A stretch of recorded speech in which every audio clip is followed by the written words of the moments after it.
I miss you guys though. It's been a little minute. It was a funny introduction. Just walking back in, niggas was just grinding. Hey, welcome back to the sweatshop, brother. You know what I mean? You went and did your little play in New York, but welcome back to the sweatshop. Play, bro. But you know what I like? I like it when you go to New York. Why? Because I like the stories you be posting, bro. The conviction you come back with. A little bit. Time to go to New York. Time to get some shit done. You feel me? A little bit of emotion. You on the jets with it? You in the black cars? You at the dinners with the pasta? Nah, the pasta was good. With the rigatoni? Nigga, I was looking crazy. I had my headphones on in the restaurant. I was listening to music while I was eating the pasta. I seen that flick and I was like, yo, is this dude taking himself on a date? Yeah, 100%. I was like, yo. As you should. No cap. Had a little stipend. I was like, it's my last day out here. Let me go treat myself to a nice meal. Mm-hmm. Sit down, had a glass of wine. Where'd you go? It's called. Let me not even drop my spots because that's like really like my favorite Italian food in New York. But, I got the penne alla vodka just because I heard it in a Clipse bar. Literally, yeah. I was listening to the album, figuring out what I was gonna get, and I was like, you know what? Let me actually treat myself. Let me actually go do something nice. But New York is my favorite place, bro. Spencer, we'll get into it more on the Patreon, but 2 out of 3 of us want to move out there or are considering it.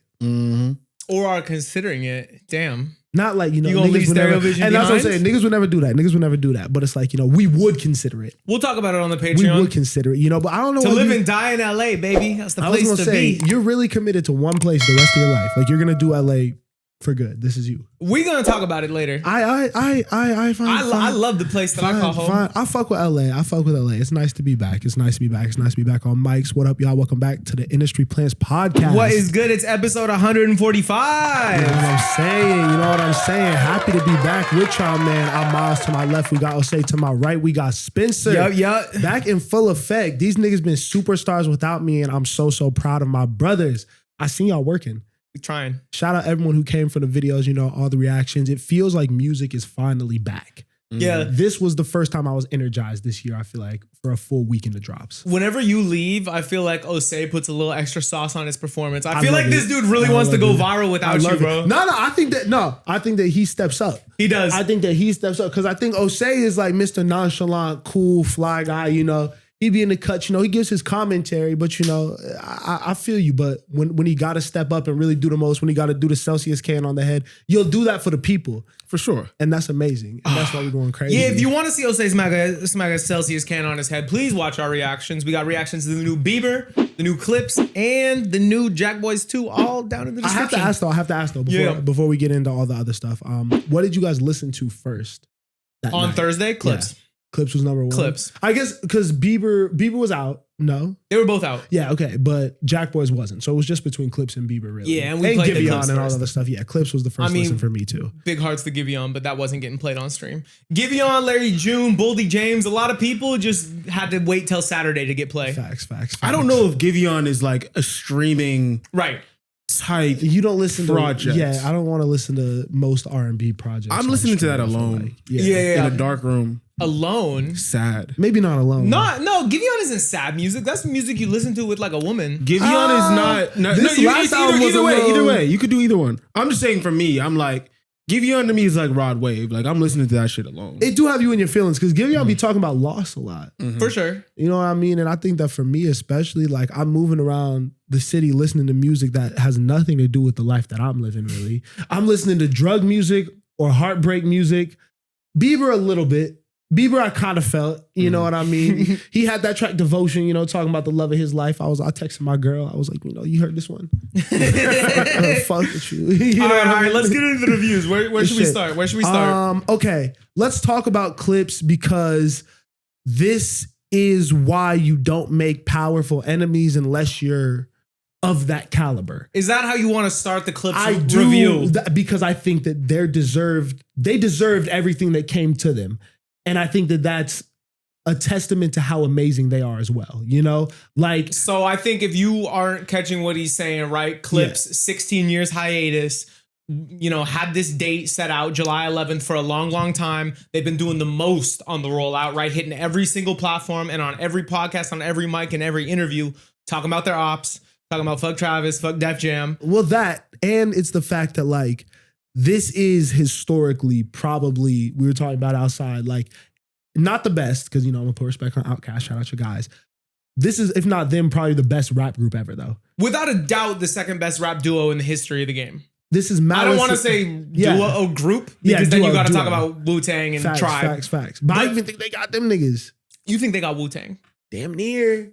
Well, let's bookmark that one maybe for Patreon. We will. Let's go best rap groups on Patreon too. Okay, yeah, because I just want to just celebrating them though. Malice obviously stepping away from the genre, coming back after so many years and not missing a beat. Like, this was a momentous occasion for hip hop. Right. Mm-hmm. This was a big moment. I think it brought a lot of people together across generations because you obviously have Pusha, who took his solo career and brought in people like us, as well as Pharrell, who's transcended like the early 2000s and is now modern day. Like, it feels like everyone who's a fan of rap music should have been paying attention and excited for this. And I think they delivered. Yeah. I was thoroughly impressed by this. I think Malice stole the show for me. Without a doubt, Malice was the MVP of Let God Sort Him Out. And Push killed it across the whole thing. But I can't lie, even though Malice had some of the best verses, I don't think that project is what it is without Pharrell production. Because that shit could have been super sleepy. I'm not going to lie. It could have been. I agree. In my opinion. I agree, especially when we've only really heard them over Pharrell production. Like, anything else would have not made sense. That's what I was going to say. I think it was a given. I don't think that there was ever any conversation, ever any ifs, ands, or buts about it. I think that Steve and Victor has obviously been moving around with them and plays a big part in both their career and Pharrell's career. Like, it was a hand in glove fit. Well, this is not a Steve and Victor play. This is them growing up on the same block. No, but exactly. Like, but that's what I'm saying. Like, there's too many crosswires for it to ever be like misconstrued. Like, Pharrell wasn't going to have his hands completely on. Well, yeah, that's real life. That conversation's never going left. But where I'm coming from with it, because I get what you mean. Yeah. But I guess like just seeing Pusha T's solo career and all that, him working with Kanye, super heavy. I thought about like Daytona and like how great that project was, right? But I do feel like now, hearing the Clipse album and hearing him and Malice together again, I'm like, bro, things like Daytona should have just been produced by Pharrell. To be honest, I think Push sounds better over Pharrell. I like Push and Kanye, and I think Push and Kanye have a moment, and I think it was necessary for his career to go where it needed to go. I just feel like this was a different mode for him. Like, the purpose of this was something that only Pharrell could accomplish. Well, wait. So which project do you feel is better? You can't get away with that take. Go ahead. Daytona is not Daytona without Kanye. Okay. If you know, Hard Piano, bro, the games we play, like these songs are carried by Ye. My question is, which project do you like better? Or is that unfair because one is unfair. two different? Yeah, it's two different. Yeah, it's two different words. But here's a question for you. Which side of It's Almost Dry did you like better? The Kanye side or the Pharrell side? Ooh. Because to me, Kanye smoked that. I think the Kanye side was way better. I don't like It's Almost Dry that much, but I think I agree with you that the Kanye side was better. I think the Pharrell side was a little disjointed for me. Yeah, we're not going. We can't discredit what Ye did for Push's career, but I think that him talking about Kanye in these interviews has been interesting too. Definitely, because you kind of see how this album came together out of truly being like a labor of love for everyone involved. I think that on the surface level, you see everyone went to Paris and it was out of the LV store and there was all this luxury, which I think is a very amazing surface level dope thing that they've done. The fashion shit, the high class shit, you need that to be mentioned in a certain ilk. But then I love how from track one, they get right into like the pain shit. Oh my God. Talking about their parents passing. Yeah. And them trading verses that are just so like, you can only get this level of maturity from people who have lived life and are 40, 50 years old and really understand how to go through these feelings and move forward. Because how they were talking about all of this stuff was so matter of fact. But then on the flip side, when they go on Joe's platform and talk about how they were actually crying every day when they were recording this. Yeah. And this was recorded across like multiple days of sessions because you could only get like a couple bars out here and there. Like, that's insane to me. No, they were saying funny stuff when they were talking to Ebro too about that because they were talking about the open concept of the studio they were recording in and how Pharrell was working on clothes simultaneously and had other people in the studio that were working more on the LV side. Yeah. And I remember Push was like, like P was crying, we were crying, the seamstress was crying. It's crazy that they had all these random creatives just like sobbing tears while recording this over like 3 or 4 days. Yeah, they give us that just to start everything off, and I think that kind of humanizes them in such a necessary way before they make my favorite part about this entire album is like the snorting cocaine sounds. throughout the whole thing. It's just like, oh, my parents died, all this is sad, right back into like the narco shit. Like they're on go mode after that. Yeah, but also I didn't feel, because one thing I didn't want to hear about was Malice or Push really talking about like selling drugs. And I feel like these weren't coke raps in the way that you get like a Benny or a Boldy project where they're literally talking about selling dope. This was more like, yeah, I did it. I could show you how to flip a brick. Or, you know what I mean? Like never was it like, oh, I'm selling this dope. You know what I mean? Which I think was a cool way to take it. I also think that none of these niggas really rap about it at that point, because I feel like actually selling the dope and being the one who's moving the product is like, again, I've never even contemplated doing any of this. So I have no idea. I seen snowfall like a lot of niggas.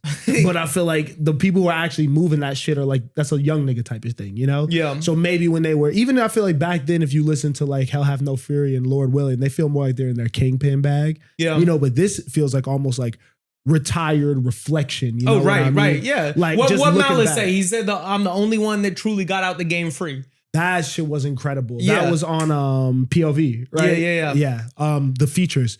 Speaking of POV, Yeah. Tyler, I didn't know you had smoke for niggas like that. Talking about Cardi, right? We think people are speculating. That People feels like are- more of like a online thing, but People are speculating that someone tried to sue him. They're basically assuming that Cardi was mad about the vinyl coming out from Chromacopia with his verse that he took off of, I forget what song. I forget what song too. But allegedly it was a Cardi verse that came out on a couple vinyls and he sent out a cease and desist to Tyler. Yeah. This is all speculation. Nobody knows what happened, but Tyler on the verse was shooting at somebody. Yeah. Do you have the bars? I don't. I can look them up. Because I remember mid-reaction, Osei shows me a tweet. And it basically is Tyler being like, without saying his name, no, these are not Drake bars. Yeah. You know what I mean? Like this is over somebody that I thought was a friend suing me over a feature. yeah. Right. Which I thought was important to clear that up. To be Yeah. honest. Yeah. In the midst of everything that's going on with Drake and Kendrick and obviously his association with Drake and then being on the Clipse project, you know. Yeah. It's going to obviously come off a certain way. He said, little feature niggas threatened to sue me. Tell your lawyer to set the fee. LaFerroy doors open up like it's therapy. Tough. That was excellent. I mean, he's talking about the I can never buy a bitch a Birkin bag because she fucking me. I remember that when people thought that was going to somebody. I was like, I don't know. I just like think- Tyler. I was just gonna say Tyler's always been anti-trick. Yeah. Like he's yeah. always taking like an anti-trick and like stance on things. I was gonna say his bag now is just like, yo, I'm established in this game. I do things the way I do, and it's been successful. If any of y'all niggas want to talk to me, let's talk bread. Like really, let's do this. Tyler was really rapping like he's waited his whole life He killed to rap it. with the Clipse, which he probably has. And like, they said that he's their number one like Clipse guy. Like he knows about all the history, the lore, and everything. So that's a dope moment for him to be on there. I think that The Dream and Pusha have obviously had a storied history together since the first time I heard them together was More Famous Than Rich. Yeah, that he was on a couple songs on that album though. Yeah, he was. But this was a really good one. Abliva is obviously a throwback to the Re-Up Gang shit. that I they wasn't did on. familiar with Abliva. So he was part of. So you know, like the Re-Up Gang stuff that Pusha and them were a part of. Were those the mixtapes? Yeah, and all that stuff. I think that he used to run with them. Okay. And he has Virginia some, probably. Yeah, and he has some features across the projects, but he killed it. Stove God was amazing. That was one Wow. of the best features Wow. in this project. Stove God. Yeah. Yes, and he only had 8 bars. Yeah. Yeah. Bro, but I think like, that was perfect though. yeah, and like if you're gonna take some, like you guys, if you watch this podcast, you know how I feel about the whole Griselda camp and all the Griselda associates. But for me, if you're gonna shine a light on one of them, it's got to be Stove. I think that voice. I think Stove is really like the one in this pocket because the way he delivers things, his vocal delivery, there's so much conviction and he doesn't sound like anybody else. Stove is the right choice. I selfishly would like a Boldy. Yeah. Like Boldy on this would have been incredible, but I don't think Boldy and Pharrell is a natural pairing. It's for not, but I production. feel you. I would have loved the Boldy verse. Yeah. Or Um, no. Yeah. I'm interested. So you were Wait. Go. Don't move off features yet. Okay, who else? Who else am I missing? I John almost- Legend on the intro. I almost regret saying that was one of the best features because obviously it was great, but we had Kendrick, Tyler, yeah. Nas. in my you know brain, what I mean? my brain, I'm not even like acknowledging the Kendrick feature because I feel like the leak before. Yeah. But that wasn't the whole verse. Kinda, the whole yeah. verse didn't get leaked. Yeah. That Kendrick verse Killed is it. incredible. Yeah. I mean, the takeaway that a lot of people have had is like the fact that he was able to deliver a verse like this in the midst of a battle Yeah. is crazy. What I was really sick about is again hearing that he was supposed to be on So Be It. and just didn't get the verse in time. Yeah. Oh, how did you guys feel about the change on So Be It? Oh, I'm glad they switched it back. I like the new version. Wait, they switched it back to the music video version? Yeah. Like an hour Yeah. after it dropped. Okay, got you. I like the new version. You like the new version better? I love both. The new version just sounds more like cinematic. I enjoyed it. But I'm not here to argue because it's two different feels. Yeah. It's two completely different feels, so I'm not mad at it. And to me, the So Be It beat, the original So Be It beat and what it is now is top 2 instrumental on the project. I'm not mad at that take. I love I'm not that. mad at Feels that like take. super It's throwback very Pharrell. menacing. It's very menacing too. And with like the Indian sample, bro. Yeah, Like it's dope. It's dope. And then Nas also Nas killed it. really killed his verse Yeah. on Chandeliers. I know that was one of your favorite tracks. Yeah, no, I can't lie. Like, you know how I assume y'all know how I feel about Nas. Like, I don't really listen to him, bro, like that. You know what I'm saying? But that track was special to me. I do feel like, I don't know, everything just came together and it was like one of the last tracks, right? Like kind of like second to Yeah. last. it was a good closing to the whole project. They You know did what I mean? great. They did great. And I think Pharrell did a great job of kind of bringing them a sound that wasn't dated all the way, but was still true to them. Yeah. Because they also talked about the fact that like Pharrell would try to go left.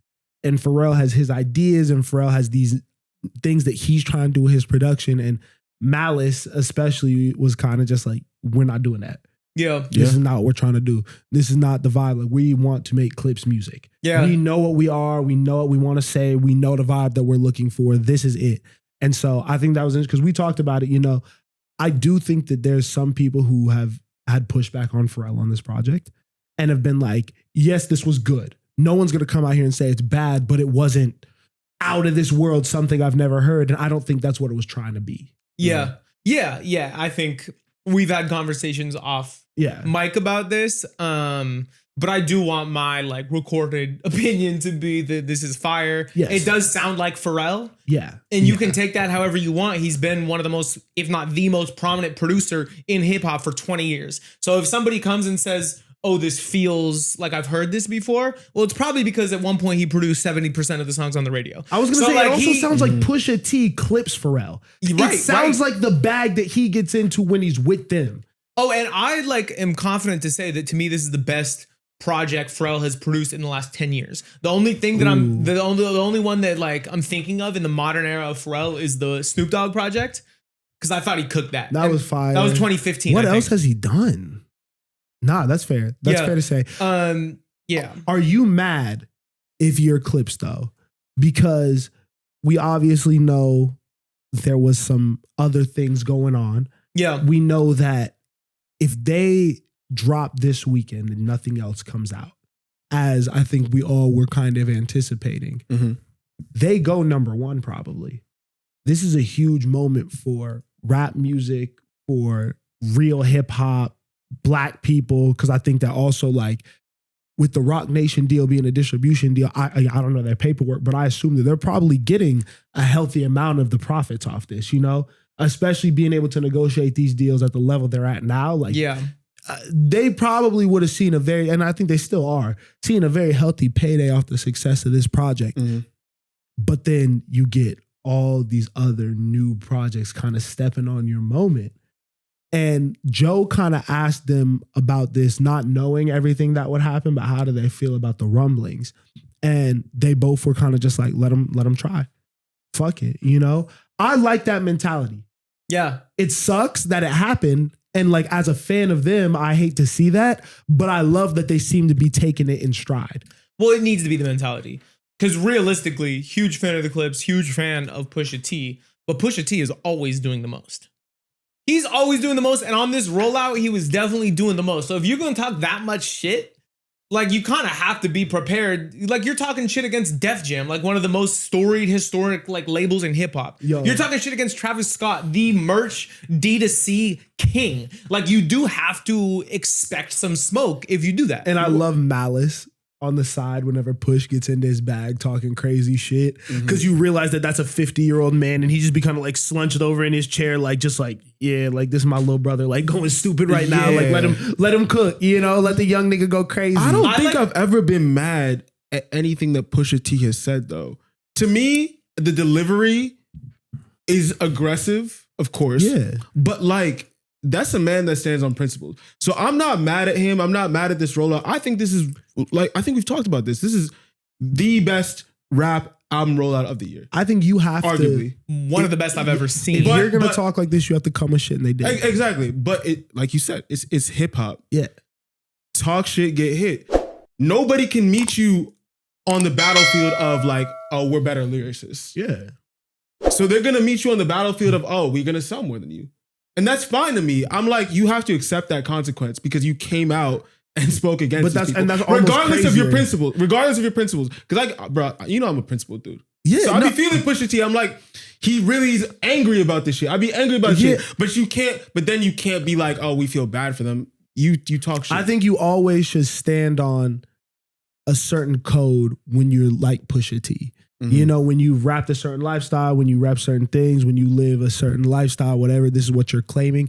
You got to be consistent when you are given the opportunity to. And I think that he's done an amazing job of that. But I think, Miles, we talked about it. You're more so just speaking to how this would have been a dope, historic number one. Yeah. I think that I wish that I could have seen that for them because I love the music, like on a personal level. Like this was probably one of the first rap albums I listened to as like a conscious fan, like trying to get into the genre. So it was super impactful to me.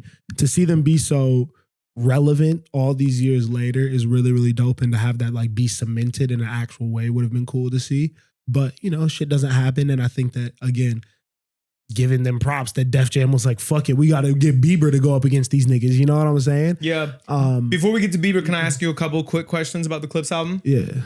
I need both of your favorite songs. Just one. Mike Tyson, Blow to the Face. I was gonna say For me, that. for sure. That's like just an insane. That's insane. I was gonna say that or Chandeliers. I like So Be It though. So Be It's incredible. I feel like the that's singles played better in the context of the album. Yeah. So yeah, like So Be It is really strong to me. What does Malice be talking like? She leaning on Celine because she ain't stepping in Giuseppe. Yeah. To me, that's like one of the craziest fashion bars Yeah. I've ever heard in my entire life. So Be It's up there, but if I can only give you one, I might give you POV, which is funny because it wasn't my favorite off the first listen. But the more I go back, the more that Malice verse on POV is maybe my favorite verse on the I was album. gonna say I like Malice's verse on that more than I like the rest of the song. Yeah. I don't love the beat, but I love that. So Tyler's verse is also really good though. It's a great song. Tyler's feature is really crazy on that one. Tyler might have been, was that my favorite feature? Tyler might have been my favorite feature just because I like to hear him talk shit. What other questions do you have? Oh, who was your favorite feature on the Clipse album? I'm gonna go either Tyler. It's Tyler or Kendrick, and I'll probably say Tyler just because it was less expected for him to kind of be grimy like that. Yeah. I think Kendrick is the easy answer. Yeah, Yeah, I'll give you Kendrick. yeah. That was a great project. Shout out to the Clipse. They did their thing, but young Bieber, unfortunately, not unfortunately, kind of fortunately, because it was a really good project, had to drop Swag on their head top, man. Yeah. The surprise album from the biggest pop star of our generation Yeah. Well, Taylor, but in It's- competition. it's right In there. competition. It's those two. Could talk with Taylor Swift. Justin Bieber released his new album, Swag, and it was marketed to us through, it felt like all over the place, Instagram stories from him, limited actual like traditional rollout stuff. It was more just people talking about, oh my God, is Justin Bieber on drugs, losing his mind? Is he going to stay with his wife? There was just conversation about what the fuck is he doing? And now we get this body of work that feels more intentional than I think a lot of his music has ever felt from Yeah. a sonic perspective. Yeah. From a lyrical standpoint, it does seem like Justin is actually all together also. To Right. me, Right. which I was happy to hear. One of my biggest takeaways is, he does love Haley. Yeah. You know, he's not the worst boyfriend ever. I think Justin knew what he was doing. Yeah. Or husband. Are they married? Yeah, they're married. Yeah, Haley Bieber. Married with a kid. He had a new kid. My bad. This was, I think I peeled back the layers on this project and it got better for me because I found out the Scooter Braun stuff. Mhm. And I think he has a new deal with Def Jam or whatever. That's a licensing deal. So he's seeing more of the profits from this music, owns his masters, all of that stuff. So this was his first step into this new venture, not only with new music, but also like full creative control and kind of just being able to say like, yo, I have the freedom to make what I want to make and see the full success of that. Yeah. And I think he used that moment to shine a light on some of the really, really dope up and coming artists on the production side of things and the writing side of things. McGee, Giveon are names that I feel like we've talked about a lot. Yeah. But to see them get put on this stage, McGee said in an interview, I think it was McGee or Giveon, I think it was McGee. He's like, everything that comes out of Justin Bieber's mouth is pop. So to do a lot of weird, crazy shit behind that is really awesome because that kind of could be a through line for everyone. Mm-hmm. So yeah, I was happy with this project. Yeah, this is definitely my favorite Justin Bieber album ever. I understand if it's not other people's, but me personally, I don't like my go-to isn't big, super produced, expensive pop records. You know what I mean? And so to hear him use his same knack for like earworm melodies and like really repeatable, catchy, but also like moderately introspective pop lyrics over super dreamy, stripped back, rough, demo-ish production from, like you said, McGee and Giveon, but also Carter Lang was all over this project, who was a goat behind some of the, because I think a lot of the best artists ever use this feel, where it's like, we don't want this to feel like we had all the most expensive producers in the world. We don't want it to feel quantized. We don't want it to feel perfect. You know what I'm saying? Like if you think about Frank Ocean Blonde, to me, a lot of that is similar, where it's almost like super dreamy, atmospheric, and doesn't sound like anything else on the radio. I got a text that was like, yo, this Bieber album reminds me of Frank. And I'm like, well, slow down. But I can understand because I've said the same thing about McGee before. And that's kind of where I'm really happy with the direction Bieber went. Because to me, this is like the most creatively inspiring Bieber music I've ever heard. Yeah. How did you feel about the project? I really like the project. I'm here for the music. I think everything that Spencer said is probably stuff that I would say, right? Like I think the more stripped back, minimalist production, while I do feel like I'm seeing like rumblings online of it being criticized, I really felt was super dope, emotional and vulnerable. Yukon, Way It Is. I'm trying to think of another song that I really fuck with on the project. Devotion is the shit, bro. Devotion, Butterflies. Like I love it, bro. I think and I explained this to you earlier. Like I think there's a lot of music that dropped this week that just my different moods. Like this morning I was listening to Bieber on shuffle. I was like, this is an amazing body of work. I was curious though, and maybe this isn't important, but it just has been on my mind. I was curious why this was marketed to us as if it was going to be like a rap project. That was my one thing about it. I was like, you co-signed all the underground artists. You're like associating with Cardi doing the baby voice thing on story. Like, I just didn't get that part because at the end of the day, like he didn't deliver a rap project. He only had like 3 rap features and the rest were all like R&B and pop. And that was my only question. I didn't love the the rap features. I didn't think it was going to be a rap album. I thought it was going to be an R&B album for sure in the vein of like Journals. I'm not mad that he didn't do that because I don't want him to be forced into doing something that the public wants. At the same time, I felt like there were some tracks on here that were a little bit too stripped back for me to jump and say it's Frank Ocean.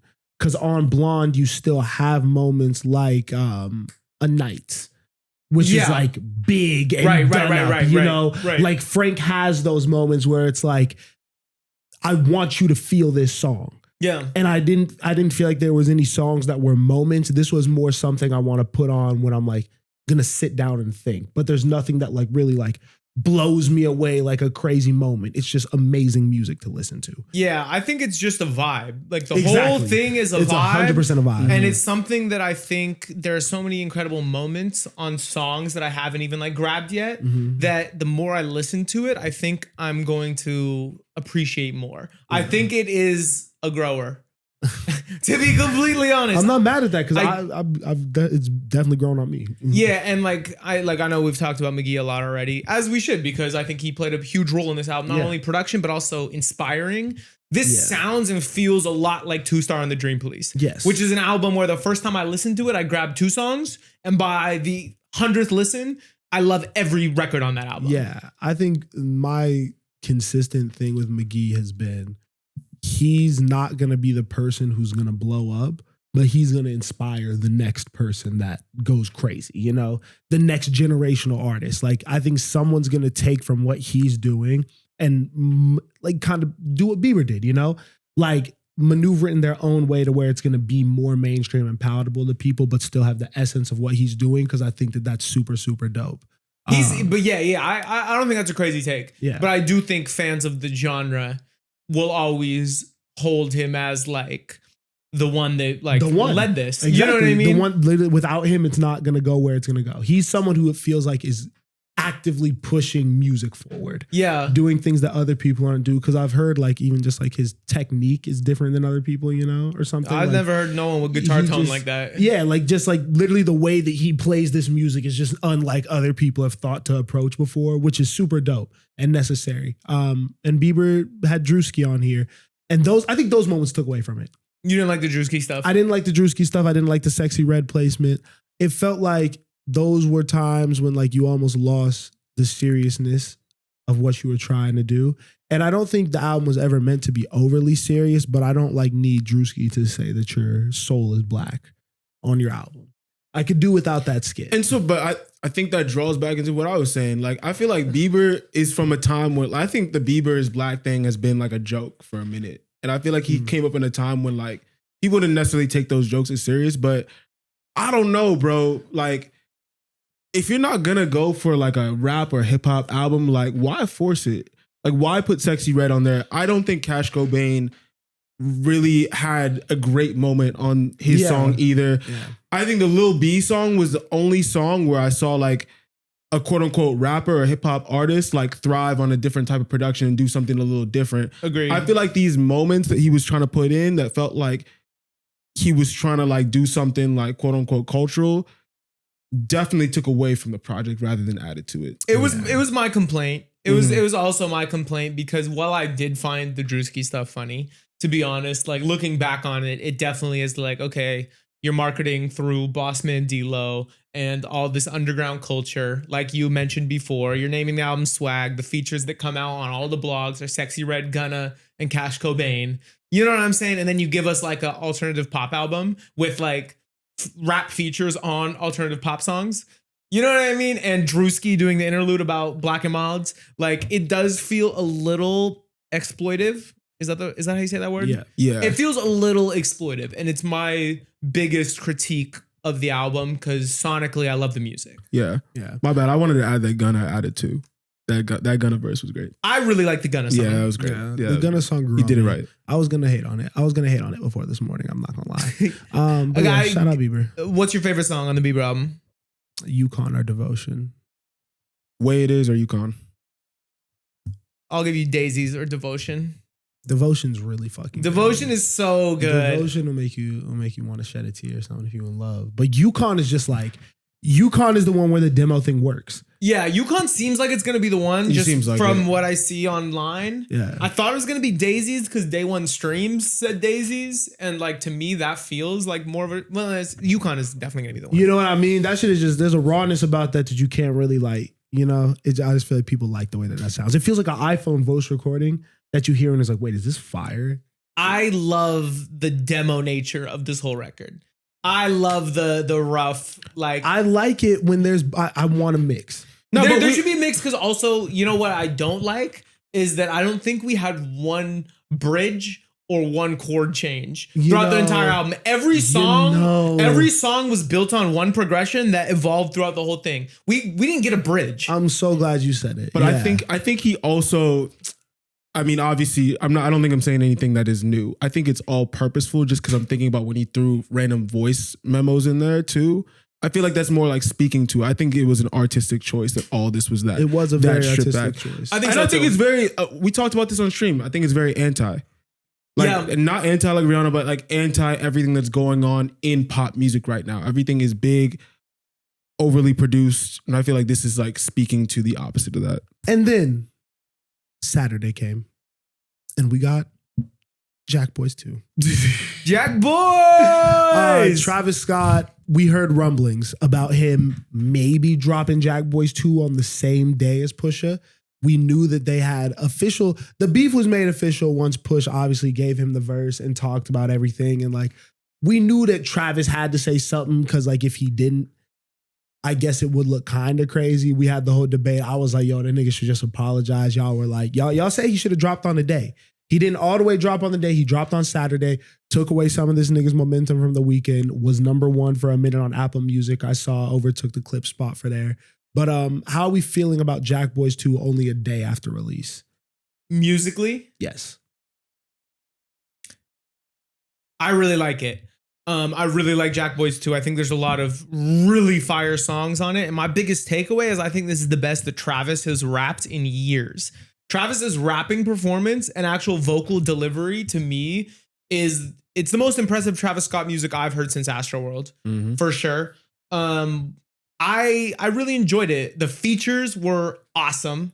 The hidden features, 2 Future verses. Yeah, Future Cardi. was so fire. The Cardi, what's that song called? Where Was You? Where Was You? Where Was You is my favorite. is insane, bro. Where From Was that You? that filthy beat is probably the best beat on there too. Bro, and the Saw Baby verse on a beat. Beep. I love the Saw Baby verse. I'm less hot on that one. Oh my God, you don't like his verse? I don't hate his verse. He smoked his I'm so sorry. That was incredible. I like Saw Baby's verse. I think that song is boring to me at first. You know, I caught that song on a run today, and it did more for me than when I was just sitting. It's a good movement song. Yeah. I just am also a big Saw Baby fan, so I'm like, I think he could have done better, but Wow. I don't want to hear Rainbow Diamonds like it's a gay parade. That was pretty funny. Bro, that's a bad bar. It's a confusing bar. That was kind of funny. But back to the positives, right? Like I really thought it was a strong project. I thought it was a fun listen. It was a long album that didn't feel long because there was a lot going on. I feel really. I wish we could have had. Actually, no, I won't say that. I really liked the album. What do you think? I think it was solid. I think that there was high highs and there was not super low lows, but just moments when I was like, all right, let's move along. You know, there's a bunch of songs I'll never play again. Yeah. And that's no shade because I think that they were trying to give everyone on the label a moment to shine. It felt like everyone kind of had their opportunity to go with it, I feel like. That's not what I took away from this. Really? Because I'm like, Sofego had his 2 songs, and I think he was the main person. Like, I heard niggas online saying, like, Sofego rapping like he trying to seize the moment. Like, they said, like, I could hear it in his voice a little bit too much. Like, this nigga really want to go right now. I think he did what he was supposed to do on these. He's never been my super, like, most favorite artist, but I think that, you know, for a Sofego verse on this, like, I think he did what he was supposed to do. To me, a no, yes. Well, if you're saying one of your takeaways is they were trying to uplift the other people on their album or on their label, you have 17 tracks. Sofego is on 2 of them. Wale the Sensei is on 1 of them. Sheck West is on 3 of them. And Don Toliver is on a bunch for sure. Exactly. But I'm saying if you're really like Sofego had just as many verses as Future. Yes. Wale had less verses than Future. But that, you know what I didn't expect the Sofego had no verses on. I mean, you're also gonna give your best players the most minutes. Exactly. You know what I mean? Yeah. Like it's like you got to earn your spot on this. I don't know if he was set up for success though. Dropping him on that island with that solo song that was a little bit mid on the front end of the album. I don't love it. Right? All the young niggas love it. All the Sofego fans have said that they're like big fans of this online. Because I was like, I go into Twitter communities. Of again, the Sam Can't Miss people, shout out to him, but like all the little underground niggas. And they were like kind of off the new trap music. They feel like it's a little bit uninspired or whatever. But they were loving that Sofego got an opportunity to actually show what he can do. And but who cares? They're already Sofego fans. The point wasn't to feed the small portion of Sofego fans that already exist. They weren't even getting any The point of music. signing to Cactus Jack and being on Jackboys 2 is being exposed to a wide audience. Yes. And so you don't drop Sofego on an island. That hook on that song is fire. What you I'm saying is that Scott, is a good Sofego verse. You can only bring out so much out of somebody. You can't make Sofego better than what he is. Bro, but you don't have to like let people. That shouldn't have been the first impression for a lot of people. that is what Sofego is. But you know what you could have done is you could have just kept the hook, which I think was the best part of that song, and you could have given those 2 verses to Travis Scott, to Don Toliver, to He's got to Sheck make West. music by himself at some point. But all I'm saying is all the Travis Scott fans that do rock with the Travis Scott music, nobody's saving that song. You can't speak for them, though. If Travis had a verse, you can't speak for them. If Travis had the first verse, you're assuming. It's way more effective. You're assuming right now. It's way more effective. You're assuming. I have not seen. Which Sofego song did you like better? The first one or the second one? I didn't love either, but I think that they were, So to me, Contest is one of my favorite songs on the album. I really love the second Sofego and Travis Scott song. Okay. And it's Contest full, is the second one, it's a full rage beat. So it's like Travis Scott being like, you're going to do exactly what you do, but I'm going to take the hook and I'm going to take the first verse. Regardless. So we're going to walk people into you and now you're introducing. That's the first time that most of these people should have heard Sofego. Had the opportunity to succeed. Yeah. He got to rap. He got to rap on Jackboys. Shout out Sofego. Sheck West got to get his shit off. You know, we haven't heard music from him in a while. I feel like the label in of itself hasn't really had active members besides Travis and Don. So it was nice to see the other people. This was Wally's introduction. Yeah. We've been fans of Wally. Seeing him be on this big stage is really, really dope as well. I thought his song was cool. Yeah. I was overall pleased with the album, but I don't think it was anything groundbreaking for me. But Travis did show up from a rap perspective. I just don't think Travis, again, is like, his lyrics are never going to blow you away, even when he's at his best, but he was rapping better than he has on some of this other shit. Whole lot of new flows. Yeah, he tried from shit. Travis. He tried shit. I liked a lot of the experimentation across the album, not only from Travis, but from the features and from the other label mates. It landed, in my opinion. No comments. I got to talk about that song. Was that the Don Toliver solo song? Oh, that follows the Cardi song? Yeah. Loved it. Bro, I think that the beginning of that song is one of the craziest things ever. Like, I'm like, this is going to be Don Toliver's best song. Yeah. And then some of the bars after. Yeah. Are kind of like, there was a point when I was like, there was like 3 bars that kind of took me out of it. And I was like, I'm so upset right now. Cause I just love how that song starts. I'll literally just play the first like minute 30 of that shit and just go crazy. That's how I feel. I think about, what's the Don Toliver song that just like builds and builds and builds and only drops for like 2 bars? I'm blanking. I know which one you're talking about. Yeah. Don, how do we feel about Don on this project? I thought he was going to be the MVP, 30-point triple-double, steal the show, and that's not what happened. I think he had shining moments, but I think he did what he does, but maybe he wasn't given enough opportunity. I don't know. It seemed like there wasn't a lot of Don and Travis songs. It seemed like it was almost one or the other. I mean, to me, the tape overall felt like a Travis Scott tape. Yeah. I felt like that was the point of it, is to more so, I mean, obviously Jackboys is to highlight the whole label, but Travis Scott still felt like the star of it. I don't think we got a lot of Don Toliver. I don't think we got a lot of Sheck West. I don't think we got a lot of Sofego. I don't think we got a lot of Wally. I think it was mostly the Travis show, which was fine because I really enjoyed the other features. You know what I'm saying? When I heard Cardi, when I heard Future, when I heard 21, like all these things added to it for me. But like, I don't know. I don't know if we got the rest of the label's best work on this.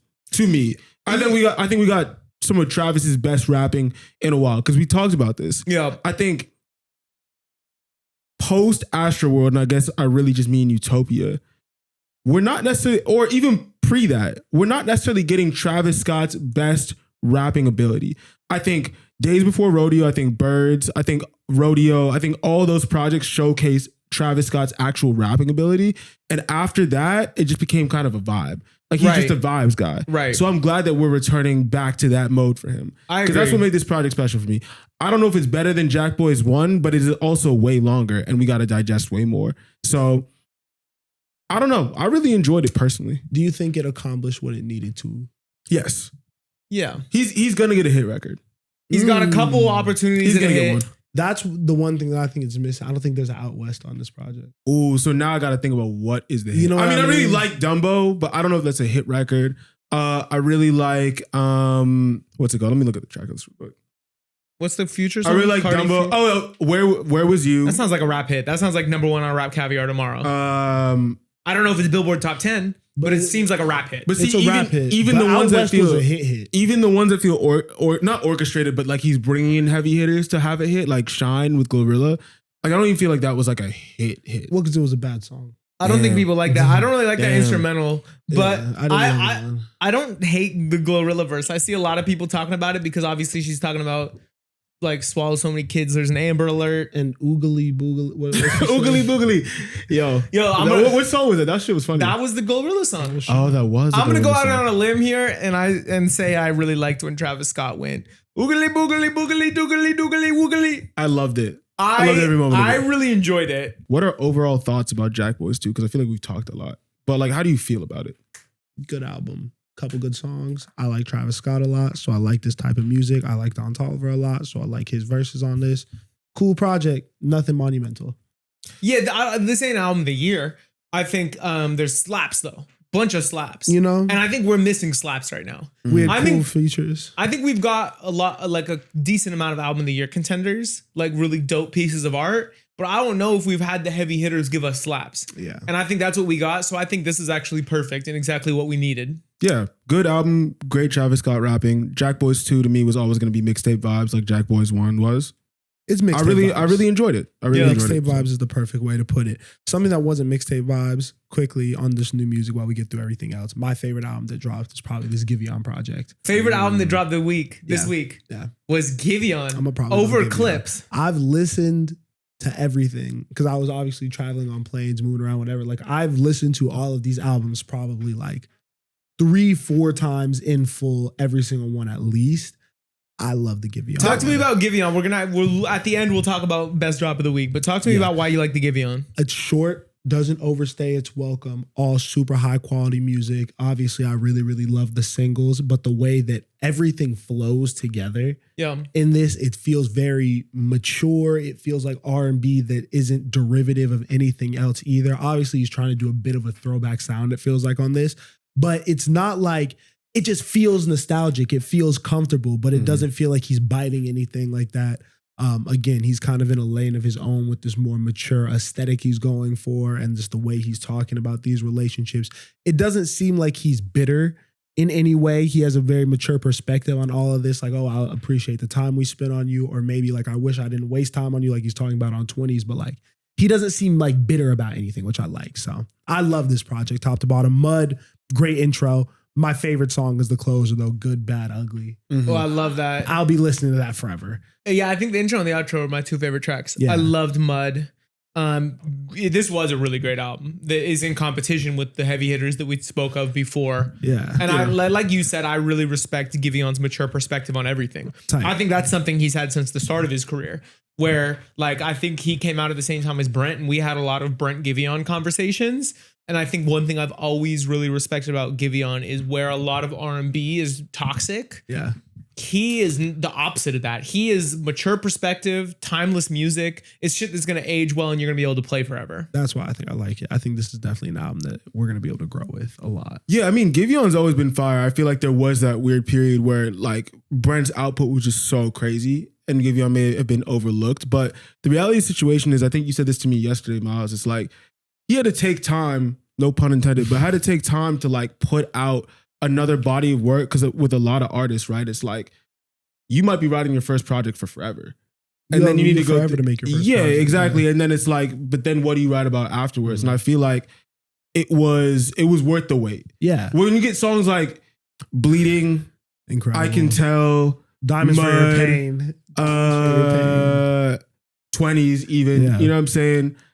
I just feel like he fully delivered, and it kind of, for me, I want to put him in the same category that I'm putting Leon Thomas after this. Yes. Yeah. I They are agree. making timeless music that can speak to any generation of person and is mature and clever enough in the writing where it's like, no matter what age you are, you can understand this feeling. Facts. Unless I you're like agree. literally a child. Yeah, But- he's gonna definitely be an R&B album of the year contender. Odile also dropped a great project, The Summer That Saved Me. 7 tracks, Mhm. easy listen. If you haven't heard it, you're gonna love it. There's an Seriously. interlude on there that is my Obi's favorite interlude song. is incredible. Obi's interlude is my favorite song on there. Miami with Leon was great. My favorite though is Monster Boys. Mhm. I think that if something goes on this, I hope it's that song. But yeah, he delivered a great project. The last one that I haven't fallen in love with yet, Burna Boy.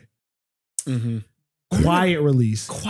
Tough week to release. But I hope that I'm gonna go back once all the noise dies down and really fall in love with the project. I kind of bounced around, but I didn't like listen to it fully intently. Mhm. So yeah, we'll give that a better review in the future. But mean- he is out now. Burna Boy is tough for me because I did listen passively. I need to listen again. Yeah. But I do think the criticisms of him recently, especially like in the zeitgeist and online, have been that he's, and this is probably more from like an African perspective, but he's moving too far away from Afrobeats, trying to appeal to a US audience and all that. And it's funny because this project probably felt like a step in that direction. I do feel like it was more of like almost like a pop project. Like with the Shabuzi feature, I was almost like confused in what direction he was going. But also then he just did Afro Nation. He just headlined. So I'm like, I don't know if he's like his old music hasn't lost that base. Obviously, Yeah, he's already he's generation artist, established. already established, already stamped. But I feel like if the criticism of your main base is like, bro, you're trying to appeal too much to the American market, and you're not necessarily performing in the American market, and you're not the talk of the town in the US when all these other people are releasing, like, where does that leave you with the new music? Yeah, I just didn't know what the vibe is for it. But again, we're gonna go back on that, and hopefully Burna gave us some songs. But kind of speaking, we'll go. I mean, that one's gonna take time, but one more album I want to shout out is Boldy James and Nicholas Craven. Facts, Dropped facts. Late for My Own Funeral. Facts. I need to go back to that. Yeah, one of my favorite rap albums of the year already, to be honest. Boldy never disappoints with his bars, but to me, Nicholas Craven is my favorite Boldy James collaborator at this point. You know, a rapper that's had incredible albums with Alchemist, you know, with Conductor recently. He's worked with Craven the most, though. It seems like they might have the most synergy. There's nobody that, like, I'm more excited for a Nicholas Craven Boldy James album than I am for a Alchemist Boldy James album. This is 4, right? 3 or 4. I thought 3, but it could be 4. They- No, I think it's 3. Yeah, I think that Craven knows Boldy better than anyone else and knows how to play a background sometimes with him. Yeah. Well, Yeah. and also I like that, like, I like Boldy. Like, Alchemist is really minimal in his production. Yeah. Obviously, that's his whole thing. Leave room for the bars. Yeah. Boldy is such like a rhythmic rapper to me, Yeah. where it's so much about cadence and flow pockets, where I almost like a beat that's doing a lot. And Nicholas Craven's sample selection is untapped. That's what I was gonna say too. Huh. Like Craven isn't the craziest technical producer to me. I think he might just be the best sample picker. He's one of the in best rap. sample pickers ever, bro. Yeah. Like he switches back and forth on this record from going to the most beautiful, like, instrumental, like with a crazy sample, to just like the most menacing, like, drug dealer, scary horror movie shit. This was a really fun listen that I'm excited to go back to a lot once, like you said, the noise dies down, because obviously there's a lot going on.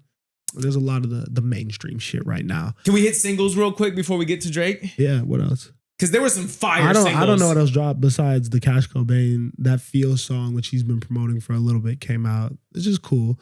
I like that he has a dance to it. It seems like he's trying to get the song in the summer again. It's the Brazilian funk, I think. It's inspired by. Yeah. It's cool. It's inspired by Brazilian funk. Or like It is a Brazilian funk. right? Like, it has elements of that Yeah, in the record. Like I'm pretty sure that's the drums. Oh, okay. It yeah. doesn't sound like Brazilian funk to me, but Yeah, I don't know what it. I know that there's something Brazilian. okay. I don't know if it's Brazilian funk, but I know the sound comes from Brazil that he's taking from. Cool. But yeah, that's the only single I knew that The dropped. Yachty song is one of my favorite Yachty songs I Just solo Yachty might have ever heard. Won't Diss You. That's what Yeah. it was. It was really good. rap song. Yeah. That's Like fine. cool, like 4 on the floor production with some tempo. It feels like you could dance to it, but it is him rapping. It's like sparkly and kind of like, it feels almost like a concrete instrumental to me, but with like a little dance fusion. I was hearing that and I was like, damn, Yachty's dropped a lot of heat lately, but I can't say that there's been a better Yachty release in recent memory, bro. I really fuck with this song. Yeah, I mean, I listened to that one passively too, but I liked it as well. Just like when I heard it, I haven't gone back to it yet. Is though. he dropping this year? I don't know. I think he's still just doing the thing where he's dropping a string of singles. He put out Because- Can Be Crete with V's, But you got to think about it. He's Murder. put out 2 projects that weren't really well received. but they weren't necessarily. rap either. Are you talking about Okay. James Blake? And Let's start here. Let's Start Here is I feel like well received. But yeah, that I feel like Okay, so I can take that, but I will say that about James Blake. Yeah. yeah, the Right. James Blake one wasn't great. And you could tell he put a lot of energy and effort and time into that shit, and it just wasn't received the way that. We'll he see. I was want a supposed Yachty rap album. If Yachty drops a rap I want a album Yachty with rap with album. some of the singles being Murda, Won't Diss Ya, and the V's track, one of either of the 2 V's tracks he's dropped in the last 6 months, we might be in for something special, bro. But you can see where there's probably concern internally where he's dropping these singles and nothing, or sorry, he's dropping projects that aren't connecting. Obviously not rap projects, but he did drop the Concrete Boys tape 2, which has him rapping all over it. So I do feel like there's probably like what are we doing conversation. Yachty needs a project to hit. Because I 1000%. love the way that Yachty it feels free enough to drop random fire singles and have hits like Poland that don't live on any album ever. You know what I mean? And just not feel the pressure to attach hit songs to projects. I really respect that, and I think it caters perfectly to the streaming era. But the one thing that Yachty's missing, I think, is like a stamped rap album. Yeah. I think that'll be big for him. I think that Michigan Boat Boy was like the first step in that direction. Agreed. It was like, oh, you're early on a sound. You got really well curated features. It's like, I see you moving in that direction of being able to really put together like an impressive body of work while still doing it your way too. Like doing something a little bit left. So I think Yachty has potential too. We'll see new music from him. Was there any other singles that you think were crazy? Yeah, there were a bunch, no cap. Flo and K Tronada. That was fire. Did not even see that. You didn't like that? You're the bigger Flo fan, so you know. You didn't like that? I really wanted to like that song. That sounds I fire. really, really wanted to like that song. That sounds like a special track. I listened to it on my run, and it was definitely good movement music. It didn't do it for me. It didn't. I saw them teasing it, but it's not. That's great for them because I am really, really big fans of them, and I love to see that link up because they deserve to be mentioned in those conversations. And with K Tronada, like they could do a crazy project. Totally. I liked the Tyla song a lot. I think she has another hit. Oh, is it? Yeah. Yeah, that's a great record. It's a great record. I don't know if it's a hit, but it's a really great song. See, I almost feel it differently. I feel like I'm actually not gonna play that a lot, but I do think it's a hit. Really? Yeah, I think it's gonna like that hook, bro. Like that's I feel like I turn on the radio and hear that. We did the conversation, like, and I was kind of trying to map out her career in relation to Rihanna's because now it seems like the opportunity is really there. Rihanna's not dropping nothing anytime soon. Like we're ready for the next iteration, and Tyla needs to fully step into that. For me, just delivering that level of music. So I think she does need something that's going to be everywhere. Well, let me ask you a question though, because I think the last like objective hit record that she's dropped, not that she hasn't dropped like heat, but a like chart topping hit record was probably Push to Start, right? Yes. So if it didn't happen, would that leave her in a bad spot? Because that's still a relatively new song. No, I don't think she's in a bad spot at all. Okay. I don't think she's gone for the hit in a while. I think this was the first attempt at like, okay, let's see if we can put something out that's going to do something. Got you. But I love her with what did she drop before this even? I mean, there was the Tyler Tyla Deluxe. Yeah, that was what But dropped. Push to Start was on there, right? Yeah. So she And that hit was- last time she came out. with Yeah, music. yeah. I think this is she's another great. one. I really like when she does the layered chant vocals on her hooks. I think she that's something that like Ashake does a lot that I really like. And I think she started to do that lately that I really enjoy. I think she's got one. And I gotta mention the new Geese song. Just give me 30 seconds to talk about Taxes because it is absolutely incredible. Geese is about to absolutely blow up, bro. Like working with Kenny Beats, dropping an album in September. The rollout has been super fire so far. And if Taxes is any like direction of what this album is gonna sound like, I think we have an album of the year contender. And I know it's early, but their last project, 3D Country, was incredible to me. One of my favorite albums that year. So I cannot wait to see how this band has developed in the past 3 years, especially with Cameron Winter going and doing the solo thing and not hitting all the way, and him coming back to Geese, which I think is really where he's at his best. Yeah, it feels like they'll be in that McGee lane where it's like if they don't go crazy mainstream, like the artist community is going to put a lot of respect on their name. Like, because Kenny also is like, this is new for him, I feel like. Kenny's, because he did the Turnstile album this year. I feel like he's working with a lot of bands. I think he wants to do something different with his career. And I think a motivated producer of his caliber as well, just all over the project, is really going to lead to something special and different for them too. Yeah, I think get ready for mainstream success in September. I think that they're about to absolutely blow up. It's exciting for them. Anything else? No, that's all I wanted to talk about. Now, getting away from the underground, talking about maybe the biggest artist in the world, one of the only people who could do what he just did. Drake just finished 3 days headlining Wireless Festival in the UK. Yeah. I don't think when this was announced, I understood how crazy what he was doing was. Seeing it in real time and the reaction to people online, this was one of the dopest moments of his career to me. 3 days, maybe the biggest festival in the world, 3 completely different sets, and bringing out some of the like wildest guest features, like Lauryn Hill. I Day lost my one? mind when I saw that. I was like, what the hell? That's I not had normal. No idea, bro, that was gonna happen. That's not normal. He's up there with all the different sponsors on his little bulletproof vest, you know? Yeah. Probably getting a check from all of them for being up there. Like, this nigga was, it felt like Drake got his little, not get back, but you know, like he's officially, it feels like in the good graces of people again. I think so. Like, you can't really say nothing. He's obviously dropped What Did I Miss, which we didn't talk about on stream, did we? No, you want to talk about it for a second? The Iceman. The Iceman. He's back. What Did I Miss is a fine song to me. It's a fine song to me. I don't love it, but it is what it is, you know? I think it sounds really good, but I think the sentiment, we were talking about this on stream, is very much like, yo, bro, like, remember when I loaned you that $20? You know? Remember when I bought you that dinner? You know what I mean? Like, I think it comes off as like salty and the like only bitter. reason it's not that sentiment though is because it's like niggas kind of hated on him first. Yeah. So he's kind of like, yo, I thought you was my mans. I looked out.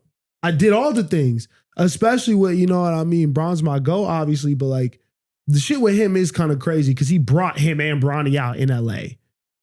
Yeah, but it's not like Drake did anything for LeBron. Of course. Like, yeah, that was cool, but no, but like I think that they've probably done a lot in terms of just like even like if his sons fuck with him, like, you know, want to go to the show, no question, bro. Here the GA passes, you know, I got you. That's not even no question. That is something. Yeah, I think there was a real relationship and friendship there. The only reason What Did I Miss doesn't really hit for me from a content perspective is mostly because it feels like he's playing the victim. Yeah, I think Drake. I think everything that's happened to Drake is literally his own fault.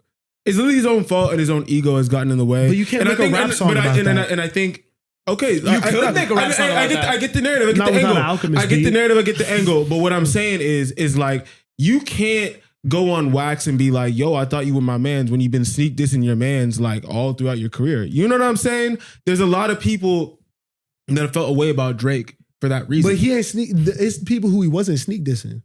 So he's Who talking about switched up LeBron, on and who is he talking about besides LeBron specifically? I don't know.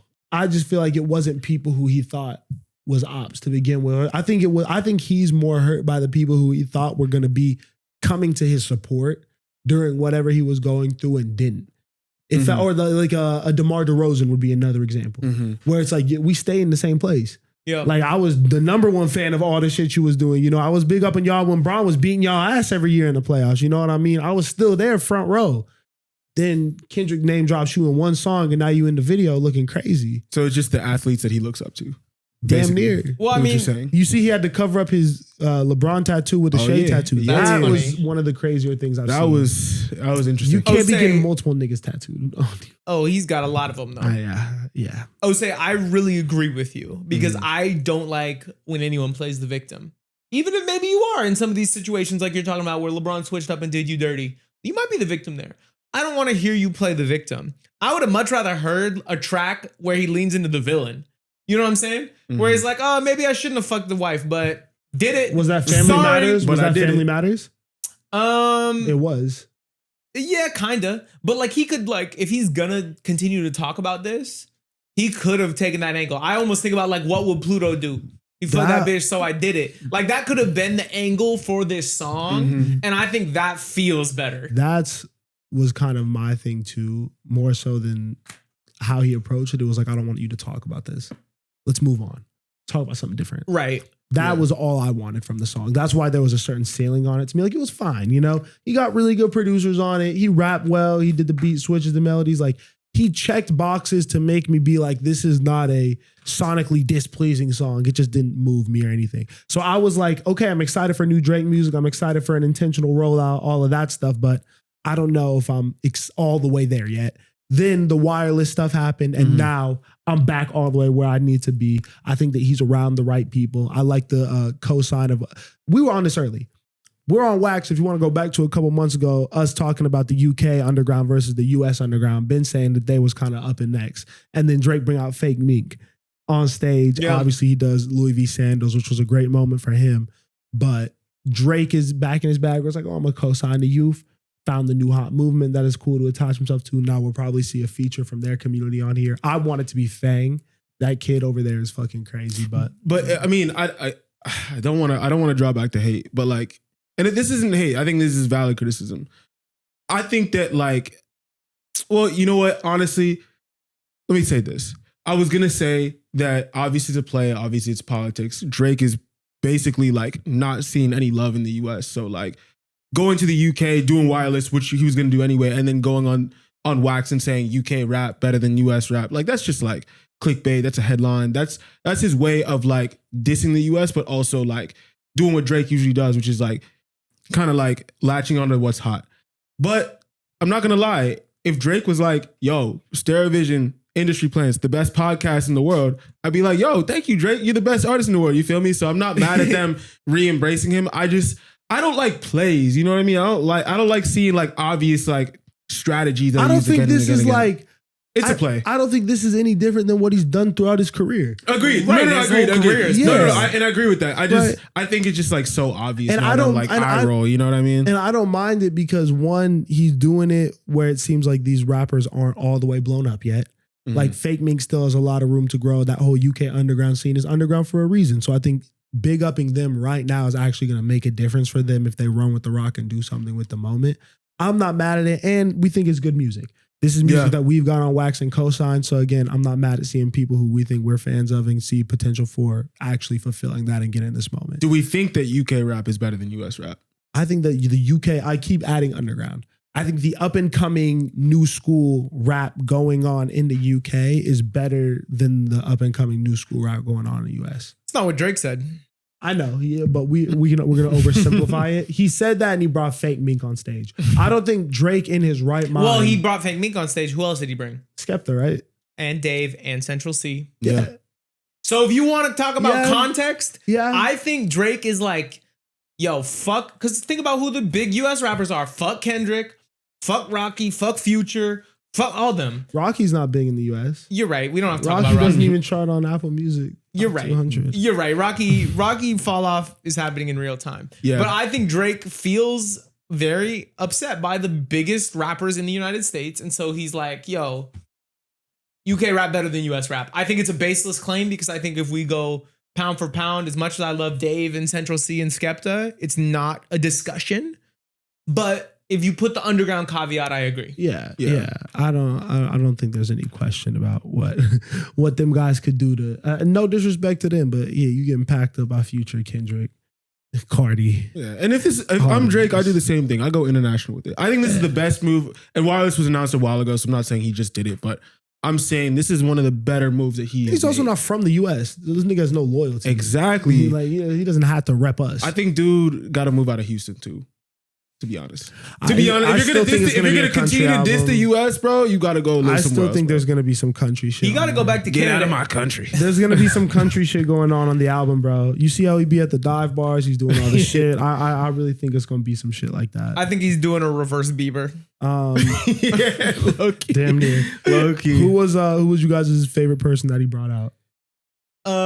Favorite person, like who I didn't actually watch the performances. Okay. But you're asking like just the coolest person. That Lauryn Hill is you can't beat that. Lauryn Hill was cool. Rema seemed really cool today. It was cool that Rema came out. Who else? I mean, obviously the fake Dave was dope. Dave and him is cool. Love just Dave. Because they have an actual history together too, and have made really, really dope music together. I would love to get new Dave and Drake music. Mm-hmm. Me too. Damn, that's crazy. Drake was really like co-signing Dave when he was only like 21, 20? That's tough. Yeah, shout out Drake. You're back. Keep making music, I guess. Iceman season. What did I miss? You know? Okay, the last little mixy thing that we'll get into. The last little we'll stay true to our name as the Industry Plants. You know, we want to give the people just some updates on the industry, things that are happening. Obviously, I think that with the whole conversations about buying bots and Drake suing UMG and all the shit, I feel like now more than ever, people are talking about the back end of this music shit. Yeah. And the casual fans are being taught to give a fuck about first week sales. Right. And does your album go #1? So naturally, you're going to learn the players who make this stuff happen. Right. On Twitter this week, there was an account that popped up called No NDA Network. Yeah. And this is a faceless page. Yeah. We don't know who it is, but this person has a vendetta against everybody, it seems like. For sure. Specifically, specifically Atlantic and some Interscope people. So we again don't know who the fuck this person is. Again, I told niggas I was gonna be copping pleas on wax. If you know about me, please don't say anything about me. I have not done anything problematic and feel like I have not made a crazy. Leave me the fuck alone. But it is interesting to see someone who seemingly was high up, was a power player, who is now, it seems like, been knocked off their spot, removed from their position. Now they're mad and how they're reacting to this. Yeah. I don't know. The music industry moves so fast. So many people, I feel like, do get done wrong. There's not proper practice all the time. People can't always be looking out for your feelings or making sure you feel okay about everything, So like, there's things that get swept by the wayside, and those things add up over time again and again and get really frustrating. Probably, I can only imagine when you reach a certain height and you really know all the bullshit that be going on. So to be aware of all that, be affected by all this, and then to still get slighted by an industry who thought, oh, I put in my time, I put in my hours, I'm gonna get what I deserve. You never get what you deserve. So yeah, I don't know. This page is interesting though, and it's saying some pretty inflammatory shit. Yeah, I mean that's the exact sentiment that this page is tweeting, because there was a tweet where it's like the same industry I bled for, like, turned around and left me in the cold. Yeah, definitely a little bitter. I'm interested in this because the first time I saw this page pop up on my feed was early Thursday morning, and I see a tweet. I don't even know how it popped up on my page, because when I clicked on the profile for the first time, it had like 3K followers, but it was just like Justin Bieber surprise album dropping tonight. And I was like, oh, another little conspiracy page. All right. Didn't think anything of it. Couple hours later, I start seeing the billboards pop up and people post about it. Boom. And within a couple hours, it's announced, it's official. So I learned about this page thinking like understanding that whoever is running it is probably not just a random person that read a couple billboard articles. It does seem like there is maybe a touch of truth to some of this, to how I was introduced to this page. Yeah. And now you have a page saying the same page that you feel might have a little bit of truth to it, saying things like there's a $600,000 bounty on Drake's head for something that was done with Elliot Grange's wife, saying things, calling out label, not even like label owners, but like heads of digital, just people by name, posting pictures of people that work in the industry, talking about you did this, this, and this. It's interesting. It feels very vindictive. I don't know, bro. It's definitely messy. Yeah. I mean, it just feels like, I say the vindictive thing because it's like, these are people who are trying to feed their families with this music shit. And I get it when you're talking about the super high ups and the money and all of that. And like you get into the founders of companies and all of that stuff to where you can really see some stuff coming left or whatever, just causing issues. But like when you start to attack people who are just salary jobs, trying to do their job and do their job well, that's where I'm like, dang, this is kind of problematic, because even if you expose what these people are doing, it doesn't feel morally wrong. It doesn't feel like these people are doing anything problematic. It just seems like they're just trying to promote their artists and do their shit. You know, like some of the things he's calling out don't feel like it's a moral issue. It's just like, I can't expose shit, so I'm going to, because I feel wrong. Then I'm just on a war path right now. That's fair. How do you feel about it, Osei? Yeah, I don't know. I feel like I gotta, like, now that we're talking about it, look at this page a little bit more and just like really see what's going on. But I think from an overall just like sentiment about the page, I don't really like anonymous, like, I'm gonna expose you pages. One, because I do feel like if you're gonna say something, you gotta say it like on wax. You know what I mean? Like, if you have all these feelings about things and you feel like you've been wrong, like, there's ways to go about it that are more, to me, that are just better. Like, I think you got to be front facing with it first. Second, what I don't like about what I've seen is like, it's just, I don't know, bro. It's just funny to play the victim to something that you were a part of. You know what I'm saying? Like, how can you turn around and say all these people are terrible people when you also said you work with them for several years and you feel wrong by them? And you're already showing us that you're just mad at them. Yeah, you're not exposing any sort of evil going on. Exactly. The ultimatum he said is pay me my money. The equity that I was promised. You know what I mean? Or I'll expose you. It's not like he's on this path for like righteousness. You know what I mean? It's more like, give me my money. You just want money, But bro. that's what I'm saying. It's also a bigger issue. Your issue is with the founders of the company. Your issues is with not the day-to-day employees that you may have interacted with and all of that stuff. I also think this is important for any aspiring music industry professional or current day industry professional, because I think that a lot of us come into this industry similar to how I'm sure we all did. Excited about everything. Oh my God, I can't wait to work with artists and music and all of this. Like, no, this is a corporate job. These are real things that aren't always going to be fun, and music industry, like business is going to be business, and you're going to get wrong sometimes.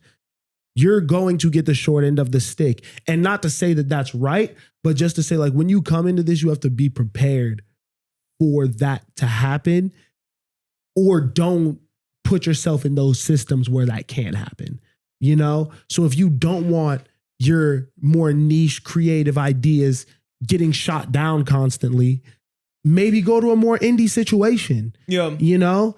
Or if you're like, fuck, I feel like these companies smile in my face and then move off me real quick, maybe work in management or do your own, you know what I mean? Your own thing where you're only concerned with being loyal to yourself. Because these companies, I swear, like no matter how, you know, it's a blessing to get a check, whatever, do this, have the opportunity to be in close proximity to artists. I love what I do.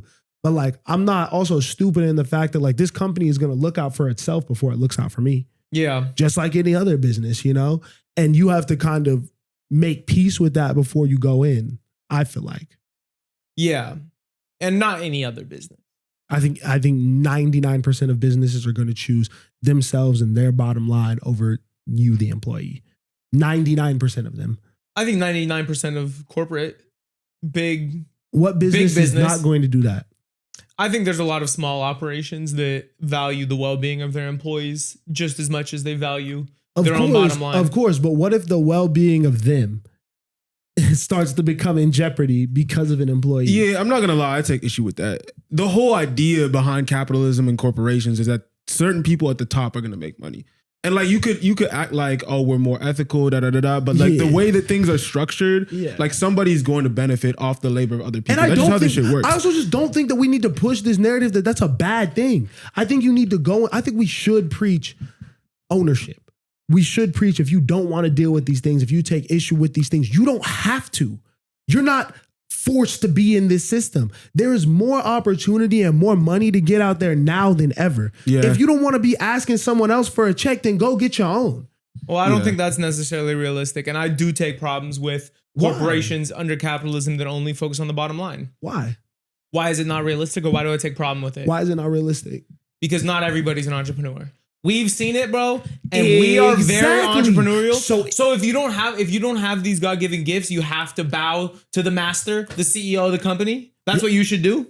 What do you mean? Yeah, you should work for somebody if you can't work for yourself. You should work for somebody that only cares about the bottom line. I don't know, bro. In business school, we weren't even taught bottom line. We're taught triple bottom line, which is a guide to ethical business, which talks about we're not just satisfying profits. Yes. We're also satisfying environmental sustainability and community good. You know what I'm saying? So there is this element to business. You talk about ChatGPT, right? And all that shit, right? You see what that's doing to the environment? Niggas don't give a fuck.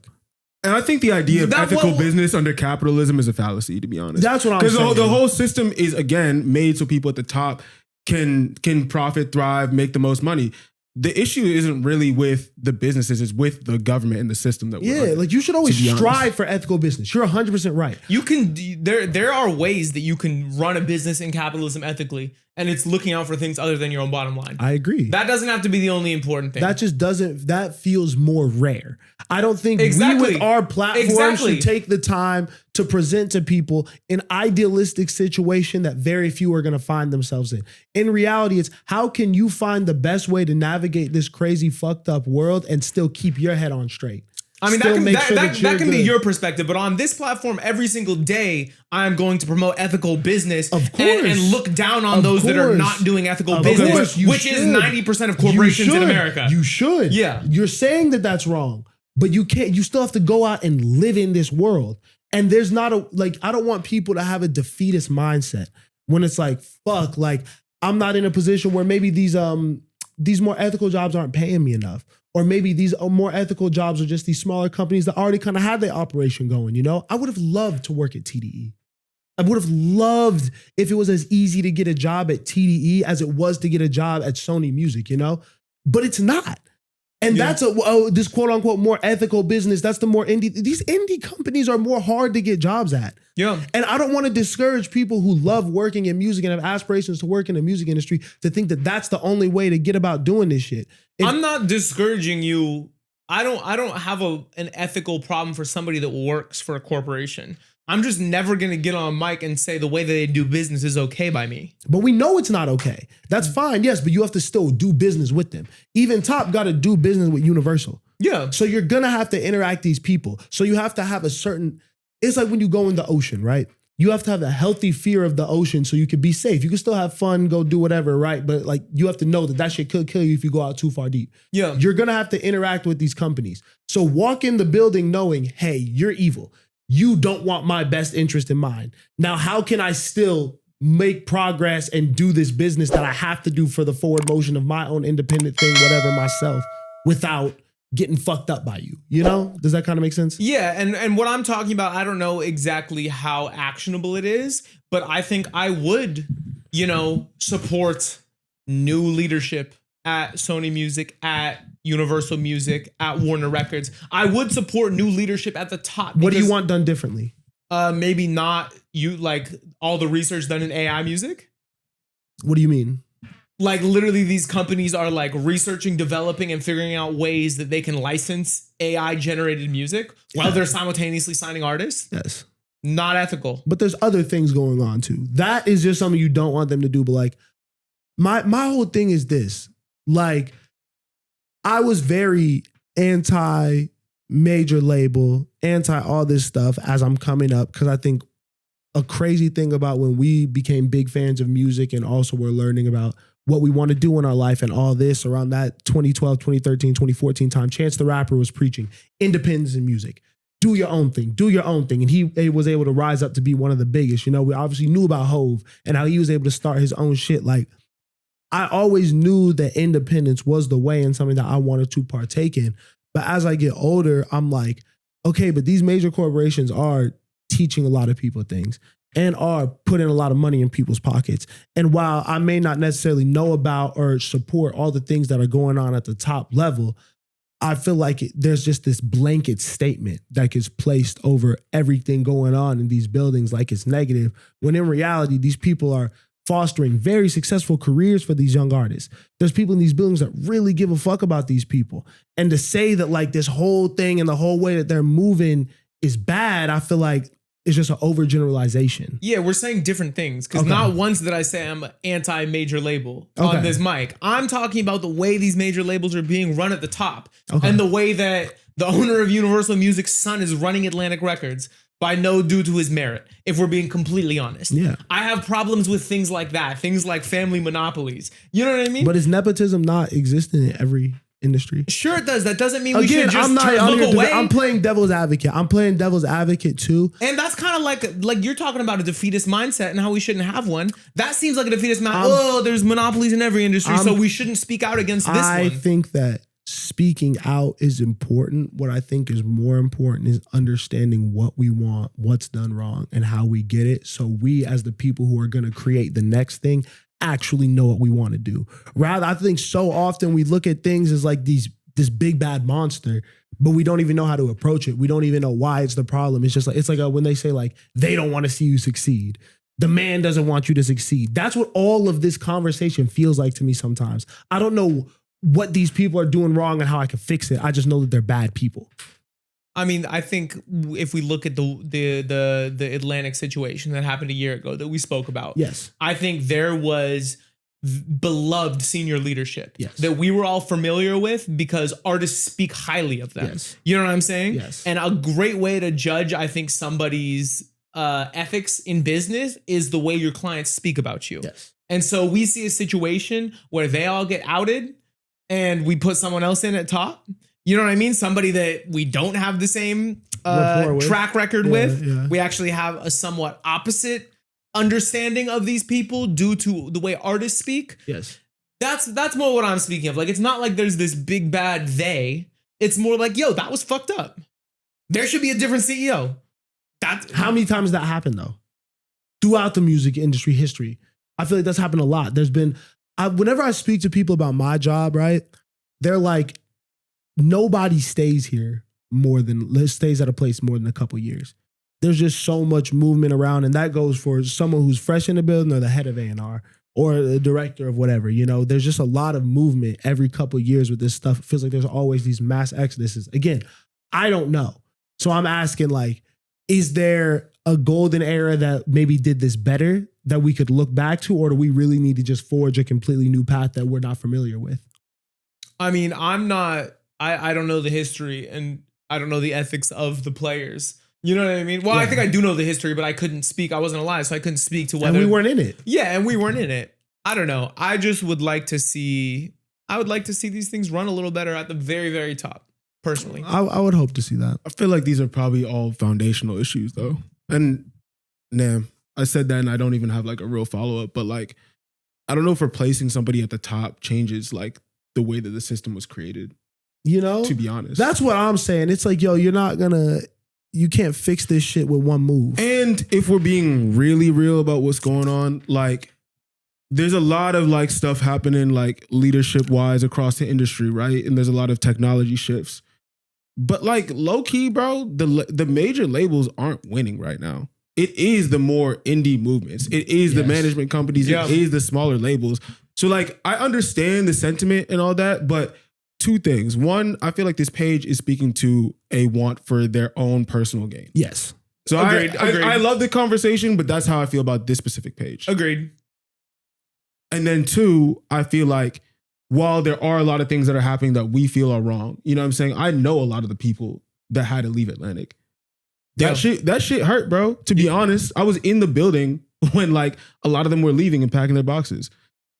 That shit was fucked up. I do feel like even though things are changing at the top and we don't want the same people running the same corporations, I do feel like ultimately they don't have a lot of power if these smaller operations are gaining power, if that makes sense. Yeah. Because ultimately with music, everything that happens on a street level, on a ground level is the most important thing. You can't be powerful in this without having access to culture, and these smaller operations are able to be outside every day, be with the artists, have a more hands-on feel and approach. So I'm not necessarily worried about what's going on. I do wish that other people controlled this big pot of money that's sitting within these three organizations, but at the same time, shit, I sit back and watch these people just fucking struggle every day with what's going on. You know what I'm saying? Like, everybody's scared, bro. And the you know what I mean? Like, the industry's changing. Yeah. I think there's something going on with how we even discover music, how we're finding the next big thing, and how we're breaking artists. So I think that it's uncomfortable when that change is happening. It's uncomfortable when you have to put new people in position who maybe understand the game a little bit better than the old heads, you know? Like, there's always going to be that kind of weird shift, but I think I also am seeing us move in a better direction with music because I think the TikTok era fucked a lot of shit up. I think that everyone who got, no shade to the ones who work, because there are some people who were successful off their music blowing up off TikTok or whatever, but I think that when people were looking at TikTok to find the next artist, when they were looking at algorithms to find the next artist, shit got cooked. And people forgot how to A&R, people forgot how to sign shit, people forgot how to market shit. You know, it was just all centered around this one thing that now no longer seems to have the same amount of impact.